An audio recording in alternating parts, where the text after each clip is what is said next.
It's time to talk sports. It's Hacksaw's Headlines, a panorama of the world of sports, stories, comments, and opinions. Touchdown, San Diego! Now, here's iconic sports talk show host Lee Hacksaw Hamilton and co-host John Riley.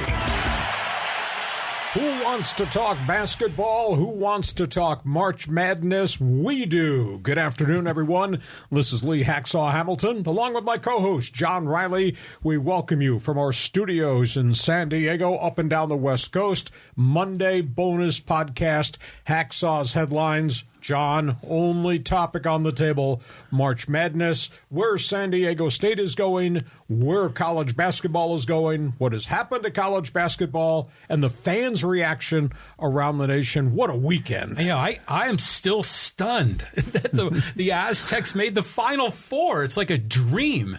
But wow, what a great weekend. A lot of great games. I'm looking forward to getting into this. Before we start, and we do have some quick topics on the table, and like the games played, we're going to be taking a lot of shots and making them count and moving it quickly.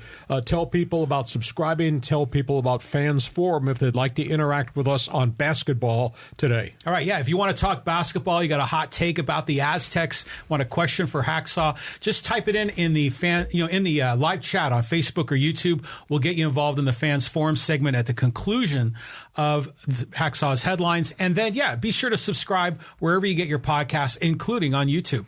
And reminder, go to my website, leehacksawhamilton.com. It's all written. Check it daily. You will really like it. If you're an Aztec fan, if you're a sports fan, we cover all the topics on the table. And by the way, when you sample our bonus podcast and all the other things we do on YouTube, give us a thumbs up so everybody knows that you like what we're doing. John, let's start with the big picture. The term is March Madness. Mm-hmm. The headline in the Louisville Courier Journal on Sunday morning was, you wanted madness? You got madness. Yeah. It was.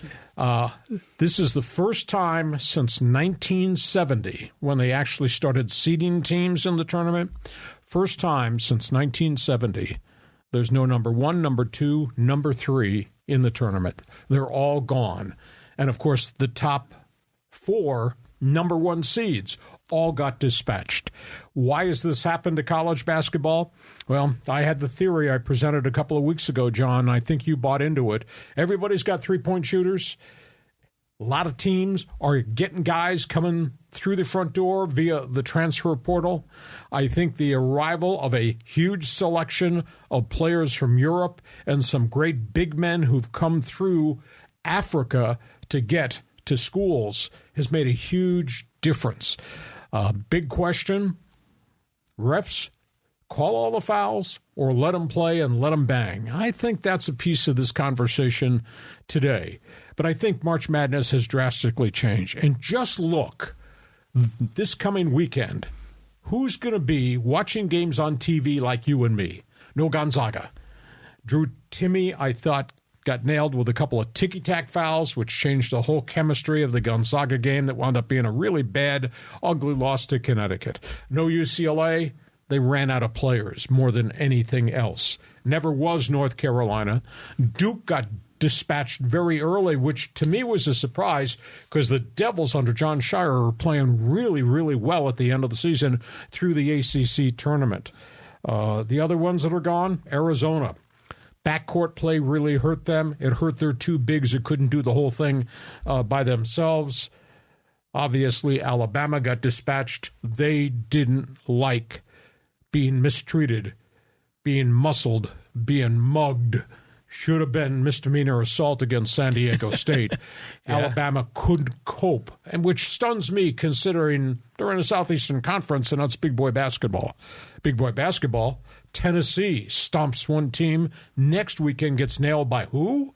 Florida A&M? Who?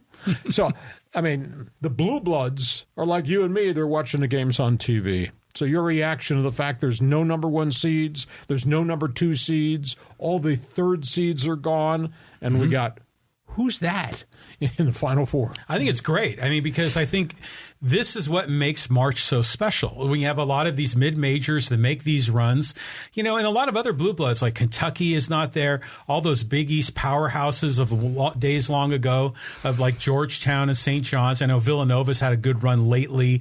They weren't there in the Final Four. And then even some of the upstart teams like this year, like Arkansas, which I thought had a lot of potential to do well, they didn't make it. I love the fact that there's all these new names. Now, the question is will the nation embrace it? Will the TV ratings still be there to see, San Diego State and Florida Atlantic? So I'm looking forward to seeing how this all breaks down. But this is what makes the tournament great. Is the building going to be sold out? Because there is no Houston and there is no Texas. And the stories right now on the websites are that the ticket prices for the Final Four have plunged. You can take that $100 bill out of your wallet, go out on the street corner, and on the second level, you can buy a ticket now for $100 for the Final Four games. Think about that. Wow. These were tickets that were selling $700 and $800, dropped to $400, and now with Texas out, with Houston out, and all the other names that never got there, all of a sudden tickets are really available. I don't know if the TV ratings will hold up. This is not sexy. San Diego State, Florida Atlantic, who? That's not sexy. So that's going to be interesting. But history will write that the Cinderellas who got here are kind of like Virginia Commonwealth, and they're kind of like Florida Gulf Coast University. Yeah. It's kind of like George Mason. It's a once-in-a-lifetime opportunity for those schools and these kids to walk down the hallway. So that's where we are, the big picture of March Madness as we go towards Houston and what's going to happen come Saturday in the 2 semifinal games, what's going to happen on Monday, championship night. Okay, you got topics you want to talk about specifically? What just happened in this city, which has electrified the city, turned this town upside down. Yeah. Everybody's a basketball fan, at least for the next 15 minutes. Yeah, I mean, there's an electricity in San Diego similar to when the Chargers went to the Super Bowl back in 1995. And the Padres went to the World Series back in the day. It's that same kind of vibe, and it makes it so exciting the way sports brings people together. But you got to look at what this program was in the 1990s to where they are now. I mean, it's like a dream. Those guys came here 24 years ago. Those guys, the legendary Steve Fisher, who should be in the College Basketball Hall of Fame, and the current head coach, Brian Dutcher, whose record is now 149-46. They came here 24 years ago. When I first came here, Aztec basketball was played in dingy and dark Peterson Gym. Then it was played at the sports arena where there were empty seats everywhere and nobody really came nor paid attention nor cared. Then they built Viejas and it took them time to fix it. Steve Fisher came in, looked at a team that had gone 4-22 and said, whoa, had to change the culture. Went 5-23 his first year, went 0-14 in the conference. Think about that. And we're not talking that the Mountain West or the WAC was a power conference at that point in time. But he slowly built it.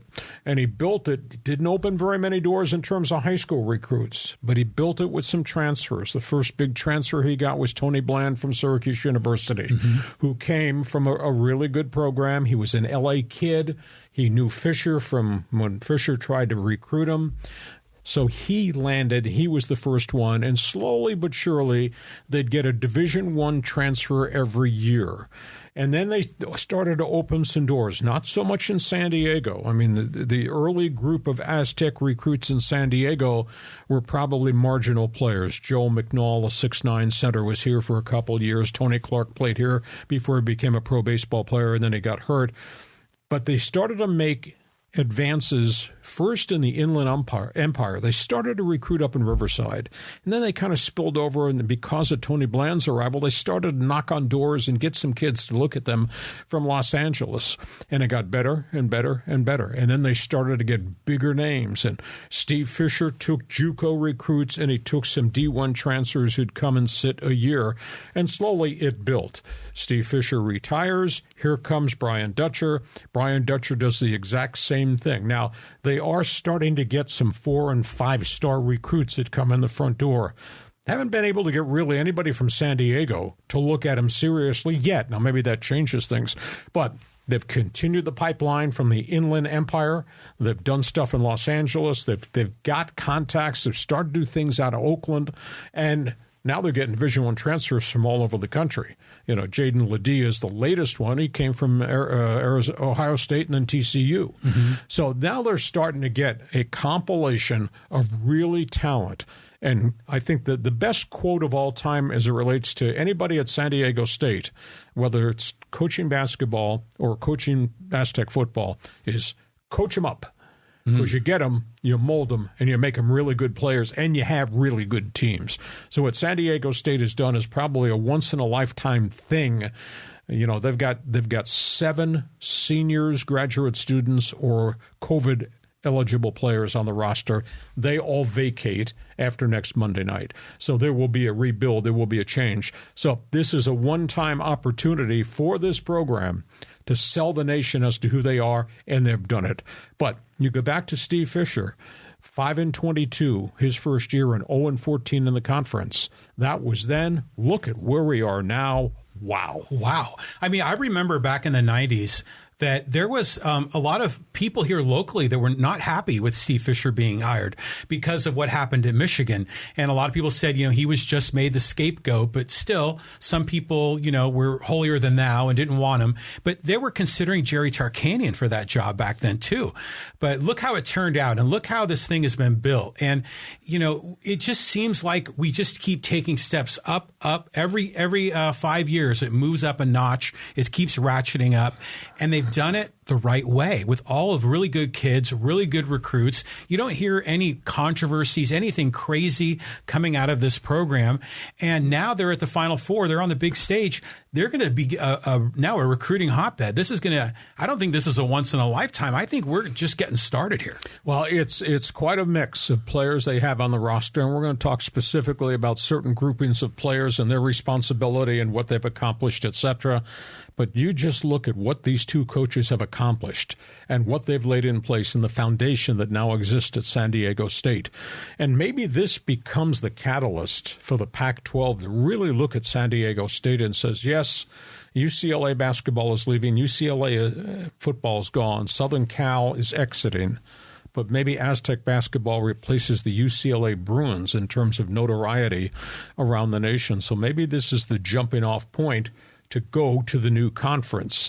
What the program has accomplished is just amazing, and I love the chant, you know, those drunken fraternity guys at San Diego State that came up with the chant, I believe we will win, and then the building erupts and goes crazy. It's just a unique environment, and the fans with the signs and the costumes and the outfits and the big heads. Yeah. And I just saw a picture of me with one of the members of the show holding a big head. It wound up on Twitter. I had not seen that in a long period of time. So the environment and the atmosphere is just absolutely spectacular. Yeah, I mean, it's so fun to go to the games. Like when Steve Fisher came here, I adopted the Aztecs as my team because I went to UCSD, and when I was there in the 80s, they were D3, and then in the 90s, they were D2. But so I've been like really invested in this team. I've gone to like usually 3 or 4 games a year. I watched every game religiously on television. And so to see this program build is really, really special. And I think now we're kind of gotten beyond now the regular sports fans. We're, you know, kind of crossing over into the general public. It's the thing to do, place to be. It is, you know, and you go in the grocery store and everyone's talking Aztecs, wearing Aztec gear. I mean, this is special. It's bringing San Diego together. And, you know, we've had so many decades of misery in this town. This is a time for us to celebrate. As I like to say, and I sat one game. I got invited to sit in the end zone seats with the show just to experience it. This is when I was working at CW6. And we brought a camera crew and we interviewed the student body. Those fraternity guys got a lot of spare time on their hands. And when they have a few Heinekens, they get really creative with the signs and the costumes. It is just so cool. And I always thought the Cameron crazies at Duke and at Wake Forest, I thought that was the epitome of student body support. These guys have gone over that wall. Yeah, I mean, it's a great environment. And I mean, the one part of it is I always love the pregame leading up to the opening tip, because that's when they do the I Believe chant. That's when they do the pregame introductions, with the lights and the show. It's such a great environment at Viejas Arena. And it's great to see where this program has come from. But I think this is an example of, you've talked about how facilities define your program, define your city. This is an example of build it and they will come. And back then it was Cox Arena, and that really started this whole thing. Spectacular. Let's talk about the guys that have triggered this unbelievable 31-win season. And I want to talk about role players, and I want to talk about overachievers. That's a good word that you picked. Let's talk about AROP. Let's talk about Nathan Mensah. People don't know the adversity that these guys have come through to get to this point, to where they're going to be next Saturday in the game against Florida Atlantic, and then maybe on Monday against Connecticut. AG has had nothing but injuries ever since he came from Omaha. He's had 3 different surgeries. Thought about giving up the game. Body could not handle the pounding, could not handle the practice regimen, etc. Brian Dutcher of the opinion, we want you to be part of the team, be an assistant coach. You feel okay, we'll let you practice. If you feel okay, we'll play you as a role guy, first guy off the bench. And what he's done in 5.5 years is amazing. The other factor, he's a graduate student. He's going to get his master's degree in under a year, on top of everything else that young man does. Wow. As it relates to basketball and therapy and rehab and going to class. He's going to get his master's. Spectacular. And the same storyline I really think has to go to Nathan Mensah. I mean, he is huge. He's a student of the game. He's unbelievably intelligent. He's from Ghana, left that country and came here with a, quote, an adopted family, became an Aztec, elected to stay, bypassed the chance to go explore playing in Europe or try to go to the NBA draft. He's going to get his master's degree. He's in a 2-year program. He's going to get his master's in June in 1 calendar year. Wow. Think about that. And he's the one that went through the scary episode with the blood clot issue in the lung. He did not know if he could walk across the street at one point as a student body to go to a class, much less go through the rigors of practice and playing in games and playing at altitude. Luckily, with sports medicine, they were able to treat it. They were able to control it. 2 really unique student athletes. And I use that term, student athletes, because many times we can't use that term as it relates to these guys are playing games in front of us during the college season. Overachievers, yeah, probably. But I will say this about AROP. He changes the chemistry of the game. He comes in and things happen. Bodies on the floor, elbows, personal fouls, rebounds, tip shots, hook shots, jump shots. And the same thing with Mensah. And you look at what Nathan did at the start of the second half in the game against Creighton when they were losing. Block shot, field goal, critical rebound. Chemistry of the game changes. Late in the game, he made 3 big plays in the final 90 seconds. And by the way, when the Aztecs were starting to rally in the middle of the second half, who triggered it? AROP. Into the lane, into the paint, hook shot over the 7-1 center, hit 2 of them, and then had another one down on the low block against their other big guy. I mean, their contributions, not 40 minutes of basketball, but their spurts of 8 to 10 minutes change the chemistry of the game. I think it's a primary reason why the Aztecs are going to play this coming Saturday in the Final Four. Those 2 guys might be overachievers, but boy, are they contributors. Yeah, they're terrific. I mean, terrific young men. I mean, this is all part of the culture, right? That Dutcher is building. I mean, this is the exact opposite of Kentucky with one and done. These are guys that are not only graduating, they're getting master's degrees. In 1 year. In 1 year, through all the practice and all the travel and everything else that's going on. It's just remarkable. But every time I see, especially these 2 young men, AROP and Mensah, just fabulous. And the whole story about, AG coming to America and now he has his citizenship here in the United States. I mean, these guys, I mean, I know AG's not going to continue playing basketball. Nathan Mensah will continue playing somewhere. Hopefully he can play at the highest possible level. I don't know if that's the NBA, but whatever happens, these two guys are going to be really quality human beings as they move into their 20s and 30s and beyond. You know, we love the history of Aztec basketball, and if you go back, way back, you know, maybe the first great modern-day Aztec player was Michael Cage. Went on to a nice career in the ABA and NBA as a 6'9" guy. Yeah. Played under Smokey Gaines, who was here and did a good job for a short period of time. And then we fast-forwarded to where we got to the Steve Fisher regime, and we had Jamal Franklin, a good player. Now, did not make it in the NBA, but has played in Europe for the last decade or so. And then obviously that transitioned us to Kawhi Leonard's superstar. Nobody, I don't think, could have ever expected Kawhi Leonard to be the complete basketball player he's turned out to be. He was a great defender. He had size. He had length at the defensive end. But he became a great shooter. When I first saw him in San Antonio standing out there drilling threes, I said, where did this come from? Because we never saw that at Cox Arena Viejas. And then obviously we fast-forwarded now to Malachi Flynn, who's in his second year with the Toronto Raptors. But we have had now spectacular individual players, good kids, really do something with their career. So I'm looking forward to them. Let's go to the next topic on the table because we've got more names to talk about. Yeah, and JAEDON LEDEE just is still having a great run through this tournament. I mean, we can't speak enough about him.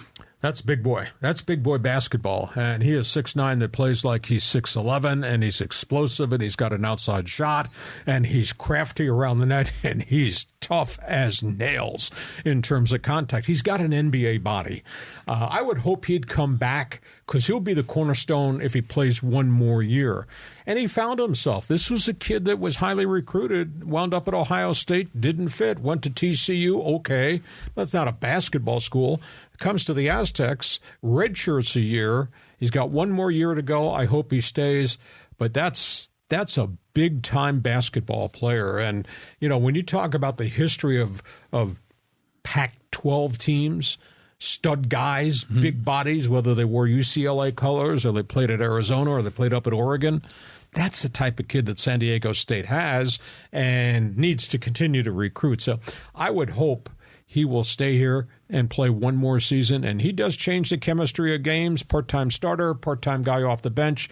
But you know things for sure. When he's in the game, bodies are going to fall, and he's going to go to the hoop, and he's going to shoot it in, knock it in, slam it in, bank it in. He's a really good player. And a really good student. I mean, he's like close to a 4.0 kind of student. So this is another great character guy, great culture guy for San Diego State. But it's interesting, you know, you're talking about the big body and, you know, the announcers throughout the tournament talking about the Aztecs D and their toughness and strength. I saw an interview today. It was Jay Bilas on the Dan Patrick Show, and he was talking about how the college game has changed a lot, where defense has become so important, where the NBA, they've kind of changed. The rules are a little bit different with how they call fouls and the like. But it's interesting how college basketball is shifting the way the game is played, and it's playing right into the strategy and philosophy that Fisher and Dutcher have built here. And yeah, JAEDON LEDEE is the perfect fit for that persona, and what a great young man as well. What's my favorite phrase? No place for the timid. Yes. Body bag basketball. That's it. Oh, barbed wire basketball. It's the epitome of the personality of this basketball team. Let's talk about the backcourt. This is interesting because these guys have to play well come Saturday and if there is to be a Monday. Yeah, and you know, these guys have been hot and cold. So Darrion Trammell has, I mean, he was like the player of the region, I think, you know, for the NCAA tournament. These young men, I think, have a chance to do something really special in the Final Four. They need points. They need buckets from these guys. Bradley has had a really good career at Cal. He's had a good 2 years at San Diego State. My only concern is I think when coaches look at video, I think they've figured him out. If you watch during these tournament games and his scoring has been really spotty, they're defending him differently. Now, maybe it's because when you're playing the national power teams, they got the athletes that can defend him. In the Mountain West Conference, he eats guards alive. But they defend him to take him out of the left-handed dribble, which sets up so many things for him. Left-handed dribble, pullback jumper. Left-handed dribble, penetrate, drive. Left-handed dribble, dump off. He's not getting to do that. They're forcing the ball in his right hand a lot more, which is why I think his scoring is down. But he's rugged. I mean, you talk about courage. I'm going down on the block with this ball, and I'm going to put it off the glass, or I'm going to shoot it, and I don't care if I get bodied. I mean, he's a big physical specimen, but he's not scoring consistently. Trammell's been up. Trammell's been down. It's kind of like the stock market. But I'll tell you that of all the guards that we've seen recently at San Diego State, and they've been great ones. I mean, a legendary scorer Xavier Thames, what DJ Gay was, etc. The one thing about him that's so different, he is so good rubbing off picks, driving, pulling, and shooting, and his mechanics are perfect. There's none of this reaching and throwing it from different angles. He is square to the basket, and he's explosive in terms of getting up, and he gets the ball off. His mechanics, while moving, have been really rock solid. You know, and this kid ate up the Western Athletic Conference when he was at Seattle University. Now, this is a step up on another level. But tell you what he did getting in the paint in the game against Creighton, what he did rubbing off pick and rolls and pulling and shooting the jumper, this guy's a stroker. This guy's a really good player. He comes back next year. Yeah, it's great seeing these two guys play. Consider the fact that, Bradley was at Cal and was a superstar, but the team didn't win. And Trammell, the same sort of thing in Seattle. Now they wanted to come to a program where they could win. They wanted to come to a program that could go into the NCAA tournament. And now it's playing out just the way they wanted. But let's go back to Trammell on that final play of the game in Creighton. What's your take on that? Was that a foul? Well, there's a lot of screeching right now about you let them beat on each other. I mean, it was like assault, the whole bloody game. Why would you call something so, quote, ticky-tack at the end of the game? It's still really debatable. However, John, if you look closely, a side view, as Trammell goes to the basket, he beats the guard into the paint. You watch closely down by the bottom of his jersey, that guard grabbed the jersey, and you see the jersey pull. Mm-hmm. So he actually did impact the angle of the body, which impacted then the shot. Was it a hard foul? Heck no. Was it flagrant? No, not at all. But there was contact, and he did yank. You can see his hand and the jersey pull. So it was a foul. Trammell had to hit the two. He hit one. That was all they needed to get it. But it does beg the question, if the ref's going to let them create this mayhem for 59 minutes and physical game. Every game the Aztecs been in has been like a rock fight. If you let that go for 59 minutes, why would you call something, quote, ticky-tack? That's my spin. Yours? Yeah, it was a foul. On the, roll the clock back about 30 seconds earlier on that play-in when Seiko passed in the ball and it turned into the quick two to tie the game the other way. Micah Parrish was getting hooked on that as well. That was a foul that wasn't called. So, you can break it down a lot of different ways. In my opinion, they made the right call. But I'll tell you what, this has been fodder for all the sports media all across the nation to talk about this. Was it a foul? Wasn't it a foul? And then the clock controversy at the end. And then a lot of people saying, well, did San Diego State really win? And is San Diego State really getting the respect that they deserve? Well, they're not getting the respect nationally, although something has happened in the aftermath of the win at Alabama that we're going to talk about. I will say this. You might be a basketball purist. If you watch closely the Aztecs defense, there's a lot of junk that goes on. There's a lot of clutching, grabbing, poking, holding, legs that seem to lean to block people as they're running pick and rolls. Mm-hmm. There's a lot of stuff that goes on that the refs are letting him go on. And my own gut feeling, Brian Dutcher teaches these kids not only how to play defense, foot movement, arm length, and all that, but he teaches them intricate things. John, if you think you're running that pick and roll through my guy, I don't think so. we're going to block them. And geez, my elbow goes out and clips you on the way and knocks you off as you try to run pick and roll. Too bad for you. If I don't get called, too bad for you. So I think there's a lot of intangible things. If you really watch closely, you will see that. Is it dirty basketball? No, it's not intent to hurt anybody. Not at all. But it's just getting the edge to break up somebody's play and their rhythm and their momentum, etc. So they teach it. They teach that defense well, and they bust through screens and they bust up pick and rolls, and they got hands in your face. You think you're shooting a three against me. Go ahead, John. Yeah. You see the basket? It's just unbelievable. The science of playing defense. The book written by Steve Fisher, handed on to Brian Dutcher. Just absolutely amazing. Yeah, I mean, coach them up, right? I mean, that's what they're doing, and teaching them the intricacies of how this defense works. That's why they say it takes a while for these new guys to learn the defense, and that's why I think they keep getting better as the season progresses. Yep. And now they're in the tournament and they're still better, aren't they? I mean, the defense is better now than I think what we saw in the regular season in the Mountain West Conference, arguably against a lot lesser teams. So I love following it. And the intricacies I see, like when the players are guarding their chest, they're using the chest and not the hands. Body bang. Yeah. And so there are these little things like this. They're teaching them rather than slapping down to poke up, to get after the ball. And those things make a difference. So you got to tip a hat to Dave Velasquez and all of those assistant coaches there, because they're doing great work. Okay, before we get to the next topic on the table, let's just remind everybody about Fans Forum and about subscribing to our podcast, our Monday bonus podcast, and then obviously what we do most every Thursday. Sure. So, so if you want to get involved in the Fans Forum, we already got a couple of questions and comments. Just type them in the live chat on Facebook or YouTube.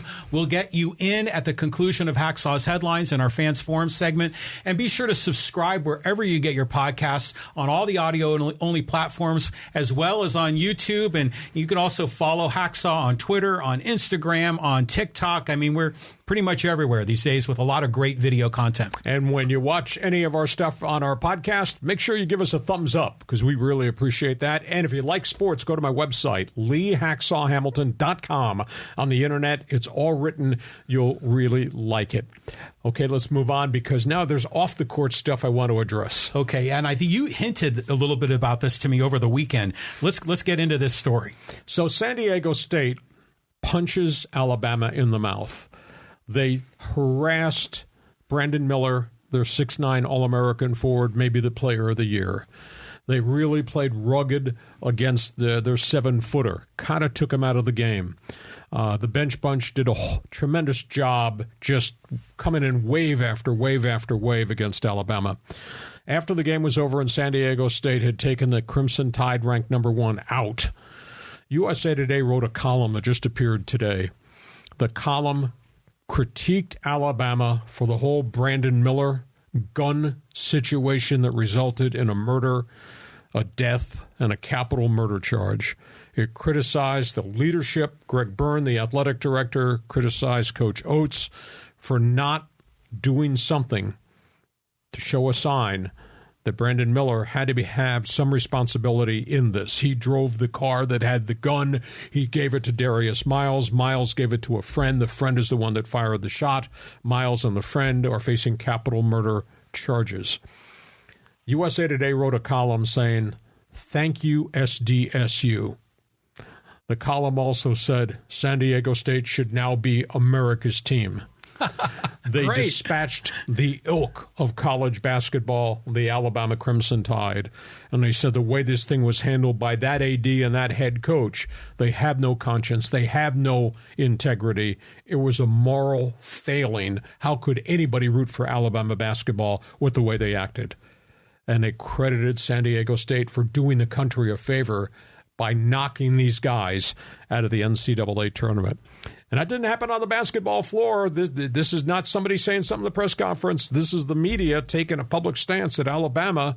We don't care about Nick Saban and Tide football. Alabama's basketball mishandled this. So San Diego State can get in all types of credits nationwide. Yeah, I mean, we've been talking all so long about how the program gets no respect nationally for the athletic achievements, but maybe they're gonna be remembered here for taking out the bad guy, in terms of cleansing our palate of Alabama from the NCAA tournament. That's an interesting angle with this. But the Aztecs are getting love in the media. They're on, in the New York Times. There's a lot of attention to this program because a lot of people are saying, who are these guys? We've known for a long time. But again, it goes back to Dutcher and Fisher, all these guys, tremendous character individuals. And you compare that to what happened in Alabama, it's yin and yang. And in terms of national recognition, you only get it when you do this. You're playing Final Four weekend. It's great that you have 28-win seasons and 30-win seasons and all that. But if you're one and done in the tournament, big deal. Well, these guys, the Aztecs, are now national players. And the other angle to the conversation, John, is now that the national media is writing about Cinderella, they're talking about Florida Atlantic, and rightfully so. Who are these guys? San Diego State is now written as if they belong. They have arrived. They've taken the next step forward because now they've won these 4 games in March Madness so far. So step forward. Good on them. Okay, next topic here. Okay, so let's take a look at the competition in the Final Four. I mean, the Aztecs have got 2 big games ahead of them. Aztecs have the Warriors, no doubt about that. Florida Atlantic is a unique mixture. I looked at their roster today and I said, how have they won 30-plus games? They have a center, 1 forward, and 7 guards. It's absolutely amazing. They have a 7-1 center from Russia. His name is Vladislav Golin. Kid averages double figures, but he's not the force that Ryan Kalkbrenner was at Creighton. He's tall and he's thin and he's got hands and he's a little bit athletic, but he's not a dominant, not an aircraft carrier type guy. But they got guards that shoot it, and they play all 9 of their guys. Unlike Creighton, which all 5 starters average 33 minutes a game. But Florida Atlantic has got the big guy. They have 1 post player, comes off the bench.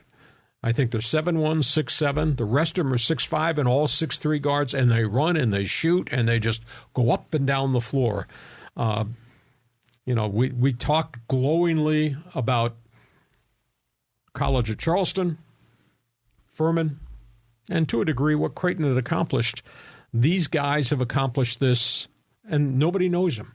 They play in a gym that seats 2,900. Not Viejas Arena, 2,900. Wow. And they've only been doing this at this level for about 2.5 years in Conference USA. Incredible. Yeah, it is incredible. So, but there's so many good basketball players around the country. Get guys who come to play for you, and it's a really young basketball team. It's not loaded with 6th-year COVID guys or transfer portal guys. They got one guy, Michael Forrest, is a 6'1" extra year guard who transferred in. The rest of them are just their freshmen and sophomores. Now, maybe they're going to wake up and say, oh, my God, where are we? We're in the Final Four. Holy cow, look at the size of San Diego State. We're going to get knocked down. But they've accomplished it. They belong there. That's pretty impressive.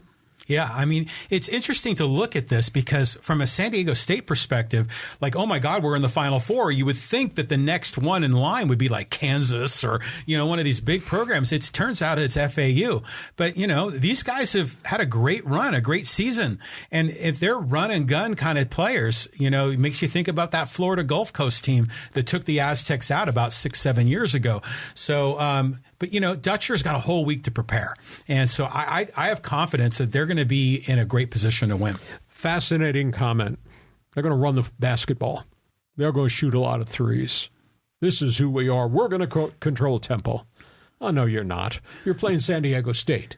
You're going to get mugged. You're going to get muscled. You're going to get body checked. You're going to get knocked down. Good luck to you, because ask College of Charleston. Ask Furman, what happened to them and their style, and we're dictating tempo? No, I don't think so. So San Diego State's got a whole week to look at these guys. I felt really bad at the end of the Florida Atlantic game against Kansas State. And this has not gotten a lot of publicity, and it should. as they were shaking hands at the end of the game, and it was a really great game between two teams that played fire wagon basketball. The Kansas State players refused to shake the hands of the 7'1" Russian center.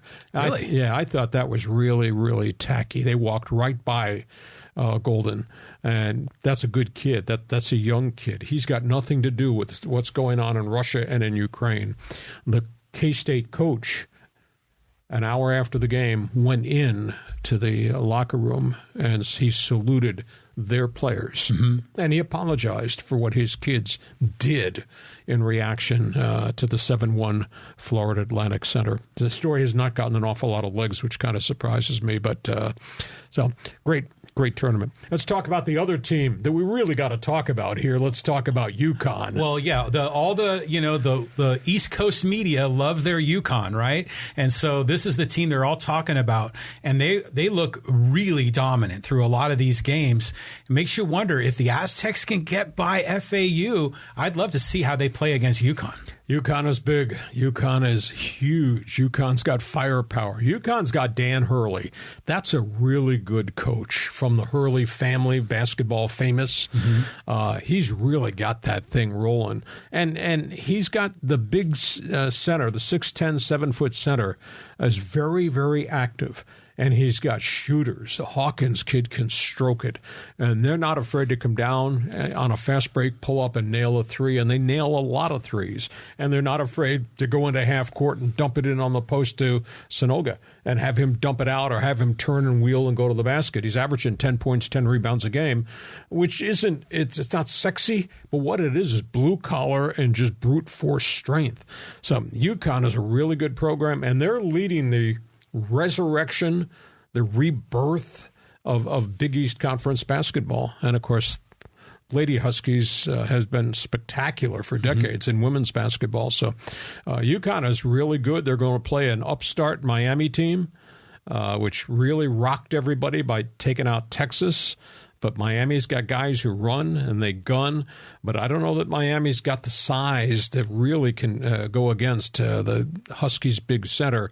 And the Huskies just got guys who just stroke it and have no fear. It's coming. We're going to shoot it. If it goes in, great. If it doesn't go in, we'll get them next trip down. Yeah, I mean, it's just a very impressive program because they've won multiple national championships in the last couple of decades with different coaches. You know, so this is the third coach has taken to the Final Four. Now, again, I looking ahead a little bit, counting my chickens. But if the Aztecs can get by FAU, you know, and maybe face UConn in the final, and we talked about how the Aztecs avenged their loss to Creighton. There's still some karma here with that Kemba Walker flop in 2011 that, you know, got Jamal Franklin and they went on to win the national championship. Wouldn't that be just a storybook finish for the Aztecs if they could beat UConn in the final? Oh, my gosh. I'm glad you don't hold grudges at all. Just quoting Kemba Walker, Jamal Franklin, technical fouls and all that razzmatazz. Yeah. But it's a really, really good program. Okay, those are the hot topics on the table. I just want to give you advance warning. This coming Thursday, Hacksaw's Headlines podcast. If you like baseball, you better be with us because we're going to pick 'em, pal. John and I are going to walk through the divisions, team by team, what we like, what we think is a problem point, who's going to win each of the divisional races. I'll be in studio. John will be doing his portion of the show from out in left field. But you want to be with us if you love Padre baseball, if you love baseball. Our baseball preview is this coming Thursday. John, time for Fans Forum. Who's got questions? Because we got answers. Holy cow, look at all those people stacked up. They're all stacked up. So this is from Michael Cedios, and he says, it was an intentional foul. So I think we're going back to, you know, the Darian Trammell foul. He held him. And that was a ticky-tack. He didn't hurt him. He didn't knock him down. It looked like he got beat on the play, and he brushed him. But as he brushed him, you just watch the replay. If you can get it in slow motion, you will see Trammell's, the side of his jersey gets pulled. Mm-hmm. That's a foul. Now, was it ticky-tack compared to the on-court violence we saw for 55 minutes? No, it was not that nature of a foul. But most everybody, I think, all the analysts of the opinion, yeah, that was a foul. Yeah, I mean, it was a foul. you hate to have to call a foul at that moment in the game, but it was the right call. Now, you know, I was really worried because last year when they lost to Creighton, they had that 9-point lead with 2 minutes left, and they went to overtime and then lost it in OT. And that's what happened in the Arkansas game in Maui. And I didn't want that to happen again. And so the fact that they were able to, you know, and when Darrion missed that first free throw, I was like, oh my God. So thank goodness he hit that second. And then, you know, it got goofy there in the last 1.4 seconds, but it was a foul. Okay, next question. We all agree on that. Okay, so this is from Steve Zach Botsford. He said, San Diego State has been playing great. Who's the most impactful player so far in the tournament for the Aztecs? I think it's a collection. You know, we're always looking for heroes. Well, one night, it's AROP. And what he does coming off the bench, it changes the chemistry of the game. The Creighton game, they would not have been there had it not been for Nathan Mensah raising his hand and doing what he did in about a 5-minute window at the start of the second half to trigger the comeback, and what he did in the final 90 seconds.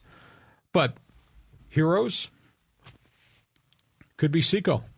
Adam could go 5 for 5 shooting from threes. There's not been a lot of consistency there.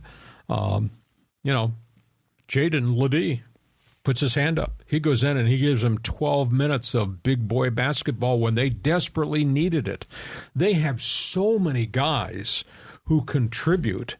It's just, to me, it's not a team of stars, but collectively they are better than any of them can be individually. And that's quite a tribute to the coaching staff to be able to coach each of these guys up, build their strengths so that when you go to a guy, there's not a drop-off in productivity. There might be something different that guy presents coming off the bench. But it's 9 deep, and it's 9 really good role players. Well, it's kind of like their defense. You know, they're so well coached that the 5 guys act like a swarm, and they know what their role is, and they know how to play off the other 4 teammates. So they know how to shut down just about every possible play that the offense is bringing them.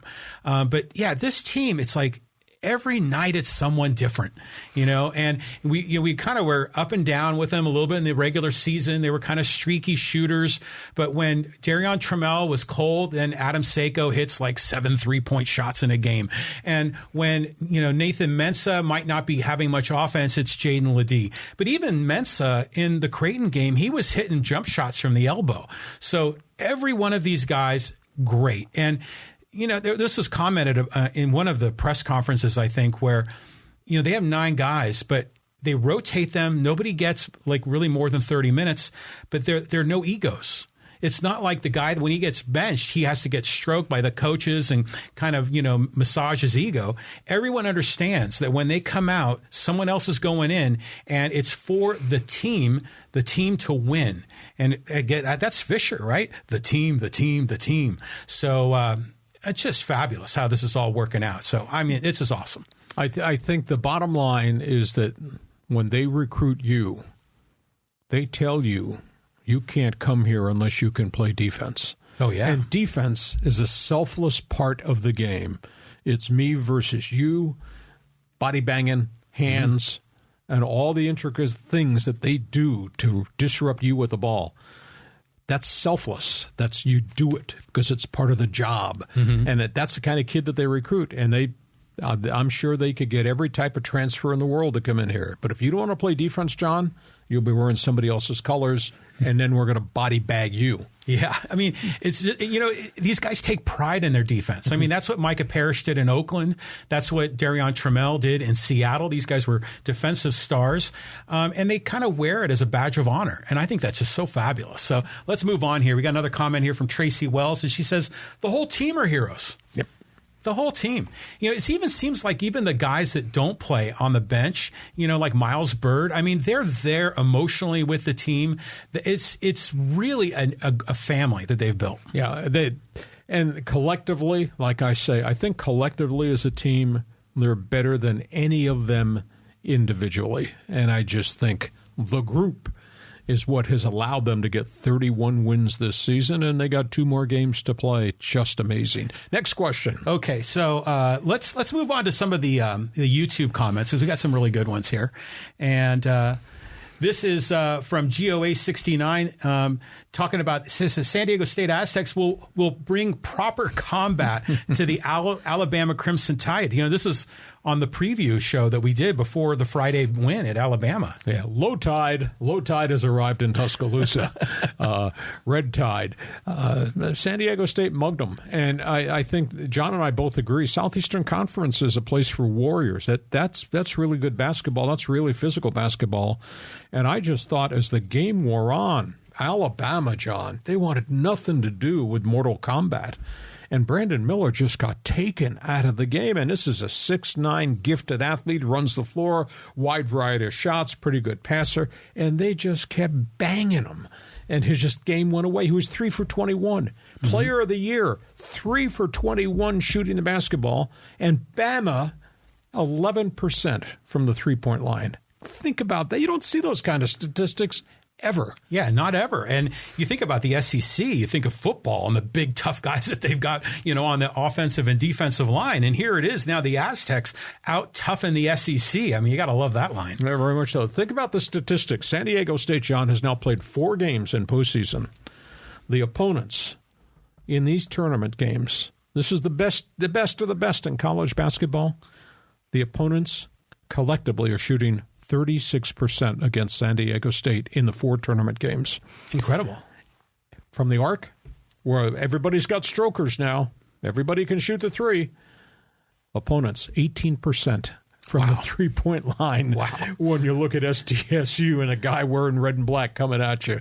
This just didn't happen in one game. They've done it every game they've played in the 4 here in March Madness, just like they do it for virtually the entire season of the Mountain West Conference. Unbelievable. They're holding them to season low points. I mean, this is just amazing.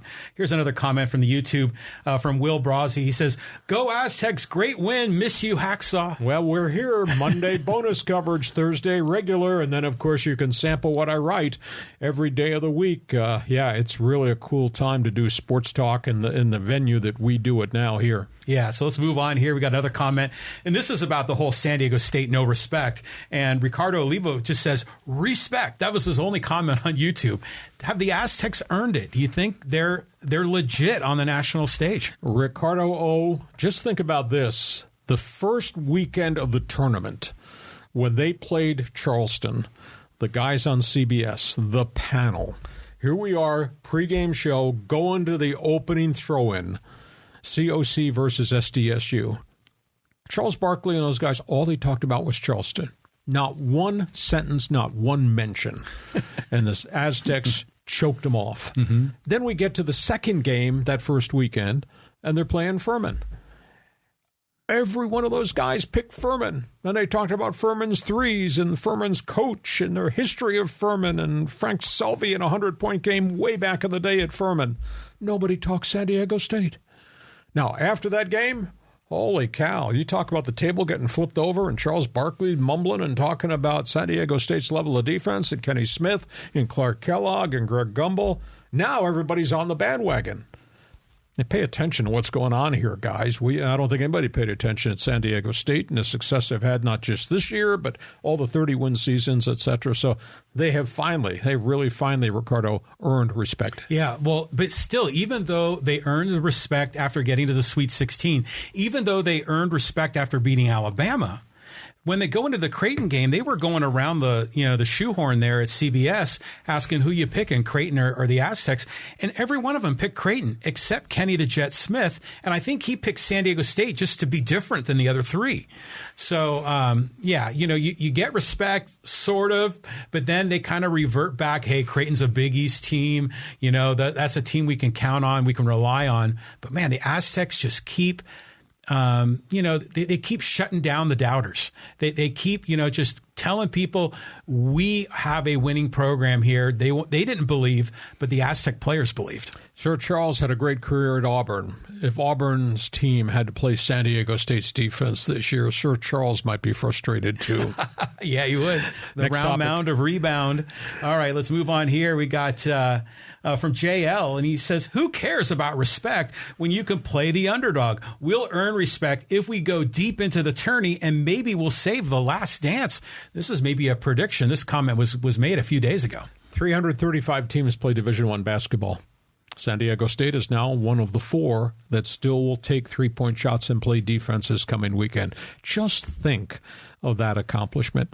And I think back to all the years I've been here, and I've been in San Diego since 1987, and I jumped on board, and I did AZTEC football and basketball for a group of years when they were on our station. And, I just remember San Diego State basketball when it was hopeless.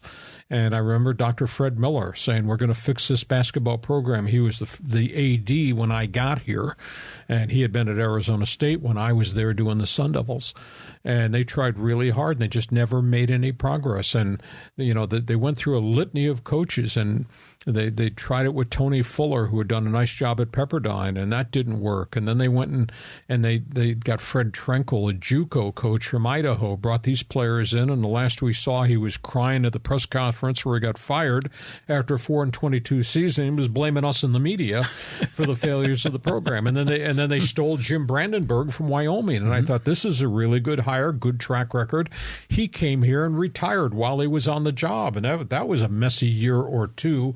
And he was gone. And then here comes Fisher, and here comes Dutcher, and look at where we are now. So they've gone from the dark, dirty, empty, dank Peterson Gym to the empty San Diego Sports Arena to where they are playing on the national stage. It is so cool to see what this program has become. And now they've laid a foundation. They just got to continue to go get more bricks and continue to build it once this group of 7 takes the uniform off for the final time next Monday. Yeah, they're going to reload. I have confidence in the future, but right now they're in the Final Four. I mean, can you believe that? In the Final Four, I mean, this program was a disaster in the 1990s. It was 353 teams in D1. They were probably number 353. And now they're in the Final Four. I mean, this is incredible. I mean, unbelievable. Listen, we hope you've enjoyed our bonus podcast on a Monday as we go towards March Madness. Program reminder, if you like baseball, be with us on Thursday. Our Major League Baseball preview. Thursday is opening day. We'll have our podcast at 3 o'clock. Thursday afternoon, we'll break down each of the division. We'll talk about all the teams. John will be broadcasting from left field. I'll be here in the studio. John, have yourself a great sports week. We'll see you come Thursday as we get ready to yell, play ball, go Aztecs this coming weekend. Thanks again for joining us on Hacksaw's Headlines. Join us again for Hacksaw's Headlines on YouTube, Facebook, and Twitter. And find the audio version on your favorite podcast app. For more content, go to LeeHacksawHamilton.com.